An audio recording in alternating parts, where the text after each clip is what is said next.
Amém. Abra sua Bíblia, se você a tem, em Marcos capítulo 4.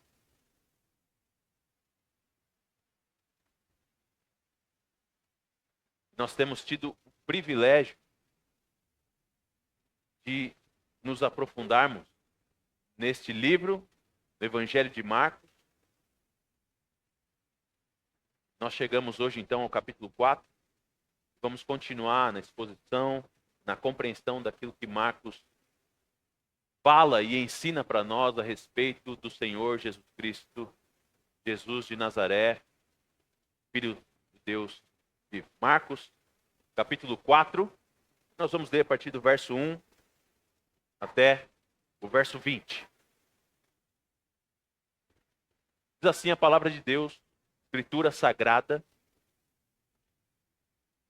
a partir do verso 1 de Marcos, capítulo 4. Jesus começou a ensinar outra vez à beira-mar. E uma numerosa multidão se reuniu em volta dele, de modo que entrou num barco, onde se assentou, afastando-se da praia.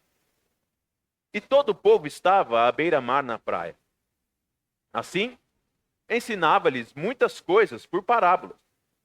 E durante o seu ensino dizia: escutem!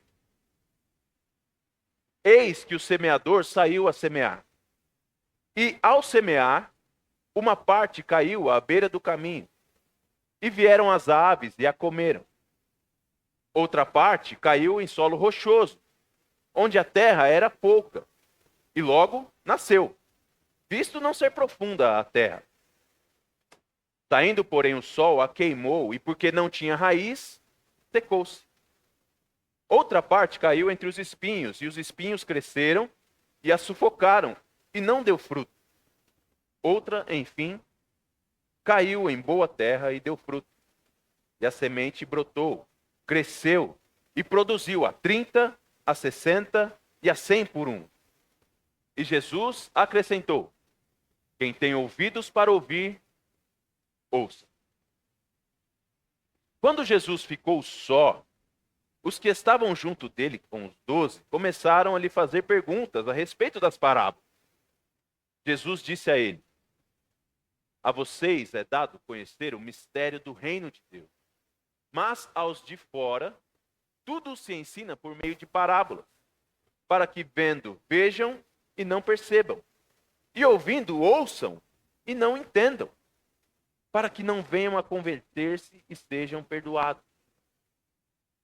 Então Jesus lhes perguntou: se vocês não entendem esta parábola, como compreenderão todas as outras? O semeador semeia a palavra. Estes são os da beira do caminho, onde a palavra é semeada. Quando a ouvem, logo Satanás vem e tira a palavra semeada nele.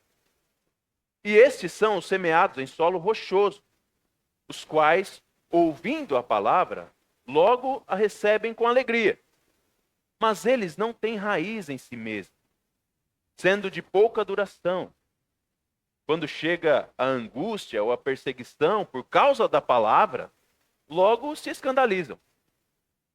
Os outros, os semeados entre os espinhos, são os que ouvem a palavra, mas as preocupações deste mundo e a fascinação da riqueza e outras ambições aparecem e sufocam a palavra, e ela fica infrutífera.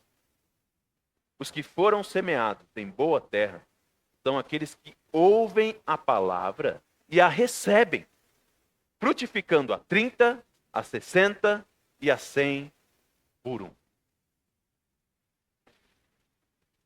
Uma das grandes bênçãos que nós temos como desenvolvimento do estudo da Escritura é a divisão que fizeram na Bíblia de capítulo e versículo. Uma grande bênção, porque a gente pode, nos aprofundar no nosso estudo e considerar trechos e chegar muito rápido em trechos, de uma maneira que isso é considerado no mundo todo. Então, se eu estiver conversando com alguém lá no Japão sobre a Escritura e quiser discutir com ele sobre um verso, sobre um trecho da Escritura, é só eu falar para ele: eu estou querendo saber sobre Marcos capítulo 4. E essa pessoa então vai conseguir chegar exatamente aonde eu estou querendo saber, de maneira fácil, né? E aí a gente vai poder trocar essa ideia, trocar essa informação uns com os outros de uma maneira muito fácil, rápida. Então, uma bênção. O trabalho que alguém fez de dividir a Bíblia em capítulo e versículo é uma grande bênção. Mas essa bênção, esse grande privilégio que nós temos dessa organização do texto bíblico, ela muitas vezes nos atrapalha. Porque nós perdemos exatamente o contexto maior. E a gente foca numa frase ou num verso e perde o completo, perde o contexto, perde o ensino dentro daquilo que Jesus ou os autores bíblicos estão tentando nos ensinar. E por isso que, para mim, é um grande privilégio nós podermos correr pelo livro de Marcos. Você se lembra, então, o que aconteceu no registro do final do capítulo 3 de Marcos, que nós consideramos na semana passada. E você não pode perder isso de vista quando você entra no capítulo 4. Porque o que o Senhor Jesus Cristo vai fazer aqui agora, nesse novo ensino, e Marcos organizando o ensino de Jesus, ele quer que você tenha essa sequência na mente. Ele não quer que você se esqueça disso. Você não pode simplesmente fechar esse trecho aqui e isolar esse texto do restante do livro, porque Marcos está construindo um pensamento. Qual é o pensamento que Marcos está construindo? Qual é o pensamento que Marcos está revelando? Que Jesus é o Filho de Deus. Jesus é divino. E que existe uma maneira, então, de se relacionar com Jesus. Existe uma maneira em que nós devemos ter relação com Jesus. Na semana passada nós vimos como os fariseus estavam se relacionando com Jesus. Como os líderes que vieram de Jerusalém, como eles se relacionavam com Jesus. Eles, não podendo negar a divindade de Jesus, o poder de Jesus, os milagres que Jesus efetuava, eles atribuíram o poder de Jesus a Satanás.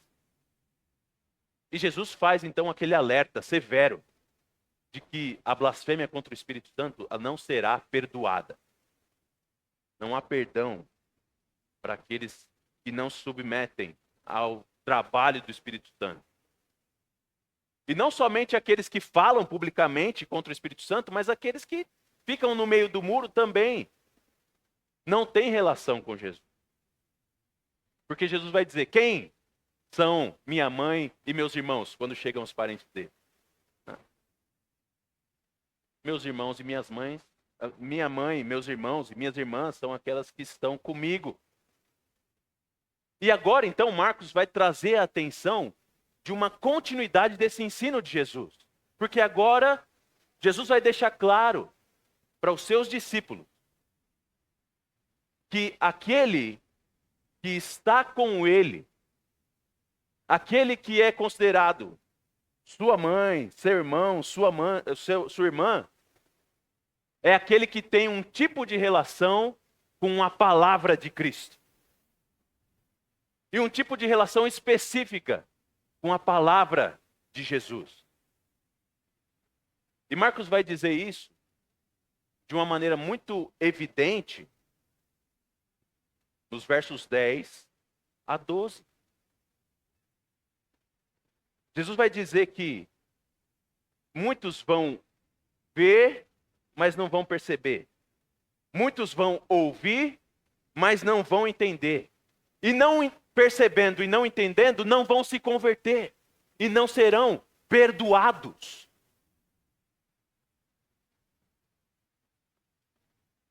Não serão perdoados. Não se converterão, porque não ouvem e não percebem a palavra de Cristo. E o próprio Senhor Jesus é que diz isso. E o próprio Senhor Jesus é que diz isso. E de uma maneira, então, muito significativa, o Senhor ensina essa parábola. A parábola que é conhecida como parábola do semeador, ou parábola da semente, ou parábola dos solos. Para ensinar essa realidade. De que a relação que se tem com Deus é a relação que se tem com a palavra dele. A relação que se tem com o Senhor Jesus Cristo é a relação que se tem com a palavra dele. E ele prega essa parábola, confessando diante de todas as pessoas, dizendo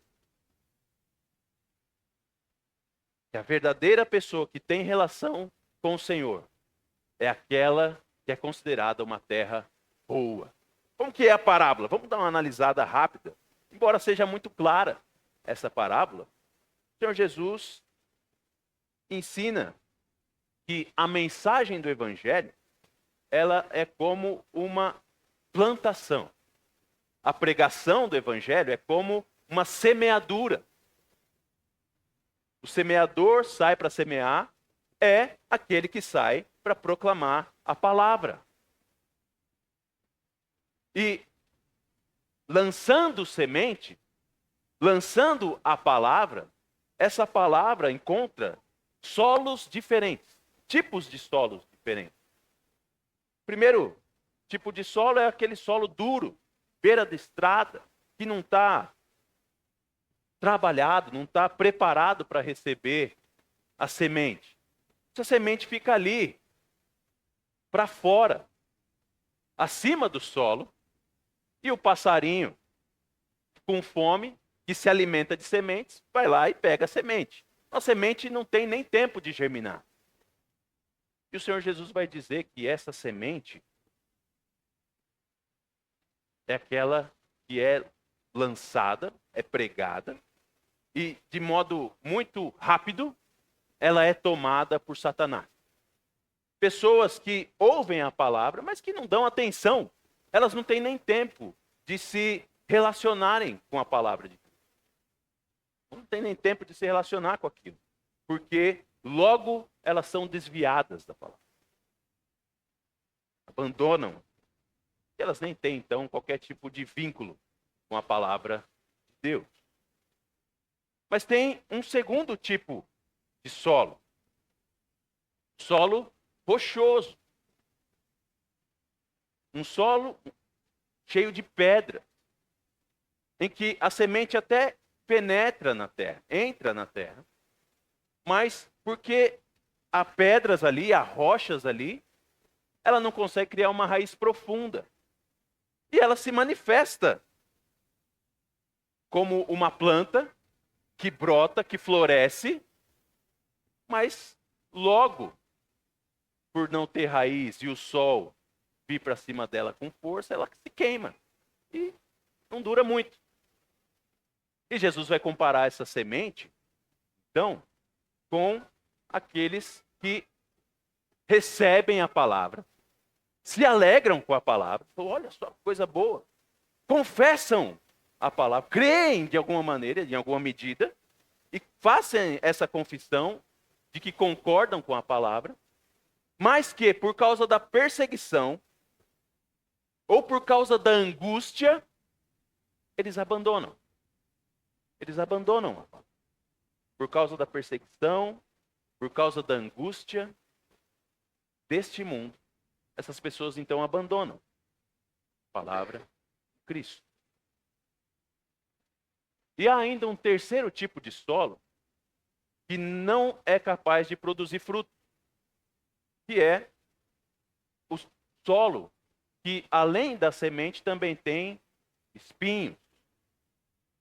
E aquela semente ali, florescendo no meio dos espinhos, ela acaba sendo sufocada pelos espinhos. E não consegue florescer, porque os espinhos estão cobrindo ela, não deixando que o sol chegue nela, não deixando que ela possa produzir de maneira forte, vigorosa. E o Senhor Jesus vai dizer então que essa semente é aquela pessoa que recebe a palavra, ela se envolve com a palavra, mas as preocupações do mundo, a fascinação das riquezas e outras ambições, e outras versões vão dizer que outros desejos pessoais sufocam a palavra. E ela abandona a palavra para abraçar preocupações do mundo, a fascinação da riqueza, os seus desejos, as suas ambições. Isso deixa essa planta, então, infrutífera. Ela não produz, ela não vai para frente. O quarto tipo de solo é o que nos interessa. O quarto tipo de solo é aquele que a gente está interessado em conhecer. É o solo que, recebendo a semente, que brota, cresce e produz. A 30, a 60 e a 100 por um. E o que é que Jesus diz a respeito da explicação desse solo? Jesus vai dizer o seguinte: os que foram semeados em boa terra são aqueles que ouvem a palavra e a recebem. São aqueles que ouvem a palavra e a recebem. Meus irmãos, Marcos está revelando essa palavra de Cristo para a gente, está contando esse episódio de quando Cristo dá esse ensino para a gente, porque isso é uma das coisas mais fundamentais da verdade cristã. Aqueles que são chamados cristãos são aqueles que se submetem ao ensino de Jesus de Nazaré. Aqueles que são chamados cristãos, não por mim, por você, mas pelo próprio Deus, são aqueles que ouvem a palavra de Jesus de Nazaré e se submetem à palavra de Jesus de Nazaré. Esses é quem são os verdadeiros cristãos, dito pelo próprio Jesus. Agora, não é interessante que no verso 3, quando Jesus vai começar a parábola, ele dá uma ordem? Qual é a ordem que Jesus dá no verso 3? Antes de começar a parábola. Escutem! Escutem! Me ouçam! Jesus dá uma palavra abertamente e clara. Escutem o que eu vou dizer. Ouçam a mim. Jesus não nega o ensino, ele instrui e ele chama as pessoas a ouvirem. Agora, o que fica claro é que não adianta ouvir. Não adianta ouvir. Há um passo extra, que é ouvir e receber essa palavra. É necessário receber a palavra. E receber a palavra de Cristo significa se submeter à palavra de Cristo. Quando eu era criança, crescendo nos anos 80, eu lembro que, para mim, era uma certa opressão ser crente. Não era moda ser crente nos anos 80. Pelo contrário, era motivo de chacota, era motivo de piada. E não haviam muitos crentes nos anos 80, essa é a verdade, pelo menos aqui no Brasil. A grande força religiosa do Brasil naqueles anos era o catolicismo. Todos eram católicos. E nós vimos, nos anos 90, nos anos 2000, um grande crescimento da igreja chamada evangélica. Uma grande expansão da igreja chamada evangélica. Pessoas passaram a se achegar ao evangelho, aquilo que é chamado de igreja evangélica, e começaram então a fazer parte dessa estrutura religiosa. Mas já agora, em 2020, nos anos 2020, a gente passa a ver um movimento bem inusitado, que é os ex-evangélicos. Esse movimento de expansão, que foi durante os anos 90 e anos 2000, boom, essa explosão, já agora, 20, 30 anos depois, começa a recrudescer E você vê com muita frequência pessoas dizendo: eu já fui evangélico, já participei da igreja evangélica, já estive lá. E de certa forma isso machuca o nosso coração, né? Isso nos dá uma desanimada quando a gente ouve. Mas a gente precisa lembrar, irmãos, uma coisa muito importante, que é justamente esse ensino de Jesus aqui. Que uma coisa é você ser filiado a uma igreja. Uma coisa é você ser filiado a uma congregação, uma comunidade de fé, a uma denominação. Uma coisa é você fazer parte de uma família que faz parte de uma religião. Agora, uma coisa completamente diferente disso é você ser um salvo por Jesus Cristo. Essas duas realidades podem ser confusas para nós aqui, da nossa análise, da nossa visão, mas para Deus isso não se confunde. E Deus tem muito claro o que Ele considera um crente e o que Ele considera um não crente. E de acordo com o Senhor Jesus Cristo, na parábola do semeador, o que Ele considera um crente é alguém que ouve a Ele e recebe a palavra dEle. Não é alguém que passou pela igreja evangélica, não é alguém que está na igreja evangélica, mas é alguém que ouve a palavra do Senhor e recebe a palavra do Senhor. E ouvindo e recebendo, frutifica a 30, a 60 e a 100 por um. Meus irmãos, não se enganem. Não se enganem. A única medida que nós temos nessa terra, a única medida que nós temos nessa existência nossa aqui, passageira, temporária e rápida, para medir estamos em Cristo ou não, se somos filhos de Deus ou não, é o nosso relacionamento com a palavra de Jesus. De acordo com o próprio Cristo, a medida que nós temos para avaliar a nossa vida diante dele é a sua palavra. Se nós a ouvimos e a recebemos. E se ouvindo e recebendo, estamos frutificando. O Senhor não deixa dúvida. Por isso ele diz aos apóstolos: vocês precisam saber essas coisas. Se você não conhecer isso, como você vai conhecer outras coisas a mais? Eu estou deixando claro aqui então para vocês isso. Quem é que faz parte do meu povo? Quem é que faz parte do meu chamado, da minha obra? Aqueles que ouvem a minha palavra, a recebem e frutificam.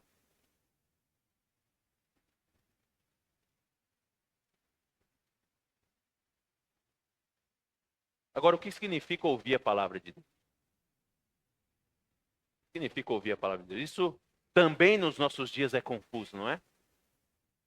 Porque muitos têm muitas respostas para o que é a palavra de Deus. O que significa isso?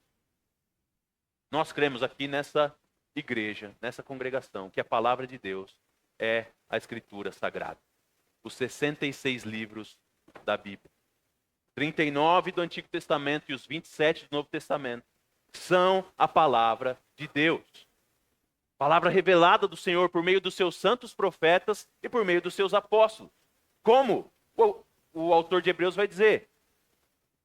O Senhor falou aos pais pelos profetas no Antigo Testamento, mas nos últimos dias não tem falado pelo Filho. E o ensino dos apóstolos é o ensino do Filho. E a palavra de Deus, então, é a Escritura Sagrada. Que é o registro da manifestação do próprio Deus. E a palavra, então, não é aquilo que a gente quer que ela seja, não são os nossos próprios desejos, mas é aquilo que Deus revelou de si mesmo. É por isso que o apóstolo Paulo, então, vai escrever aos Romanos, no capítulo 12, vai dizer, então, que a gente precisa ser renovados na nossa mente. Porque dentro de você, o que existe é mundanismo. Naturalmente, por natureza, nascido ser humano, o que há em você é mundanismo. E o apóstolo Paulo vai dizer então que você precisa ser transformado e conformado à imagem de Cristo. Romanos 12. Você precisa ser abraçado pela palavra e você precisa submeter a palavra do Senhor. E submeter os seus conceitos, os seus valores, aos conceitos e os valores do próprio Deus, do próprio Cristo. Essa é a vida cristã, meus irmãos. Você reparou bem no texto que a gente leu para abrir esse culto? Texto de Josué, capítulo 1. O que Deus fala para Josué? Só Josué, vai lá e entra na terra. Ser forte e corajoso para enfrentar o povo cananeu. Ser forte e corajoso para derrubar as muralhas de Jericó. Ser forte e corajoso para atravessar o Rio Jordão. É isso que Deus fala para Josué? São essas as coisas que Deus chama Josué a encarar com coragem e com força? Não! Não são essas coisas. Deus fala para Josué, ser forte e corajoso para obedecer a minha lei. Ser forte e corajoso para se manter firme naquilo que eu revelei ao meu servo Moisés. Me obedeça. Me obedeça, porque eu estou fazendo essa obra. Não é você que vai fazer esse povo herdar essa terra. Não, eu estou fazendo isso. Você precisa de força e de coragem para me obedecer. É para isso que você precisa de força e coragem. Para conhecer a lei do Senhor. Para amar a lei do Senhor. E para obedecer, para viver isso. Frutificando em vida cristã. Por isso que nós vamos memorizar esse salmo. Nós precisamos ter a palavra do Senhor no nosso coração para não pecar contra Ele. Para viver de acordo com aquilo que Ele espera que nós vivemos.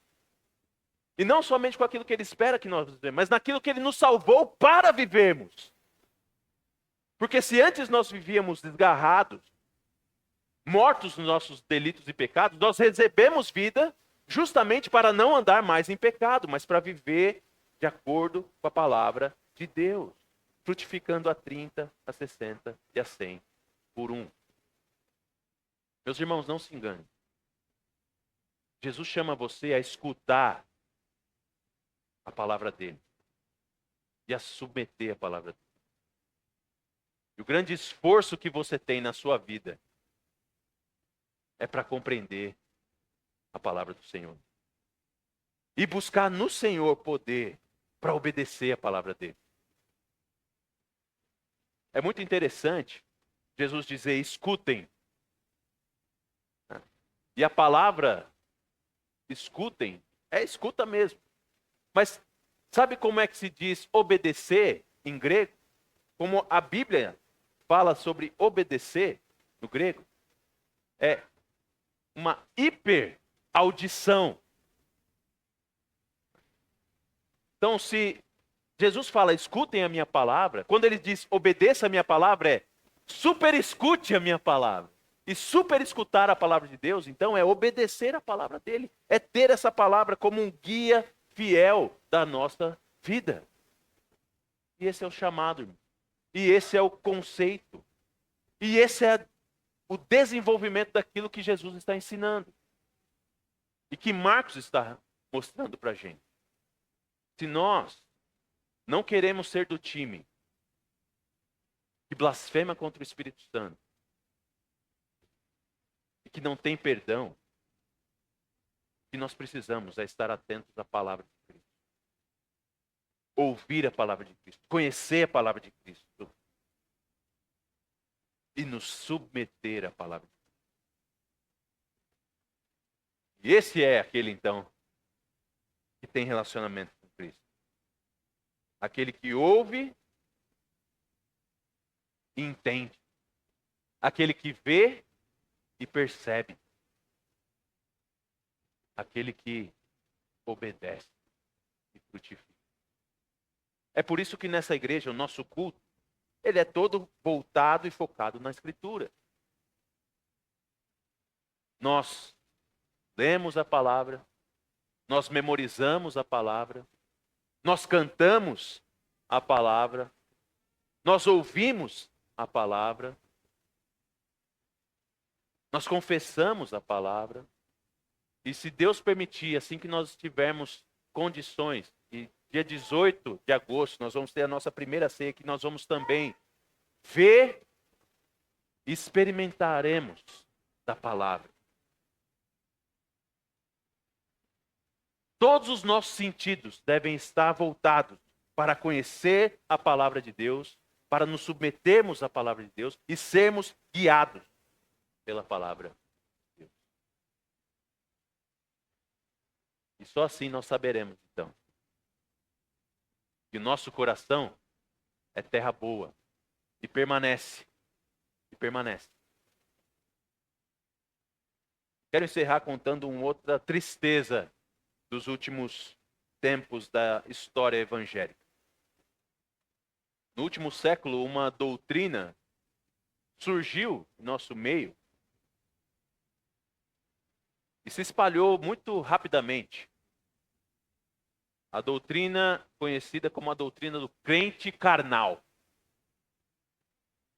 Dizendo que uma pessoa que recebeu o Senhor Jesus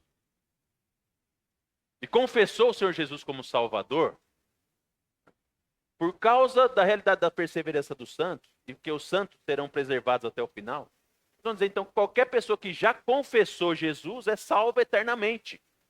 E que não importa então como essa pessoa viva, mesmo que ela seja alguém carnal, ela é salva.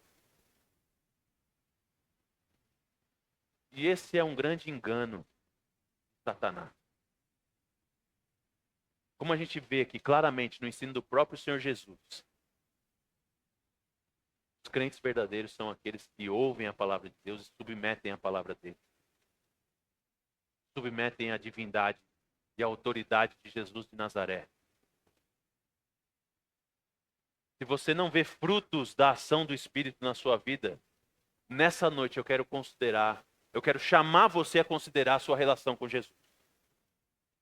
Se você vive de forma desordenada, para os seus próprios prazeres, para suas próprias ambições, ou focado na fascinação da riqueza, nas preocupações desse mundo, ou preocupado na perseguição e na angústia, mais do que no poder da palavra de Cristo. Eu quero desafiar hoje você a reconsiderar a sua relação com Jesus. E dizer para você que você precisa ouvir a palavra de Cristo e submeter a palavra de Cristo. E essa é a maneira que você vai saber se você está em Cristo ou não. Se você ouve ao Senhor e se você submete a Ele. Porque se não for essa a realidade da sua vida. Você acha que porque Jesus é alguém que faz parte da sua realidade. E você vive da maneira que você quer, você é um crente. Você precisa fazer uma avaliação da sua vida. Porque os verdadeiros crentes são os que entendem, veem, são convertidos e perdoados.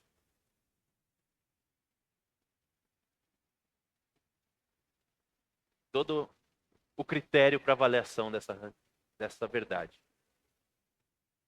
é a palavra do Senhor. Vamos orar mais uma vez.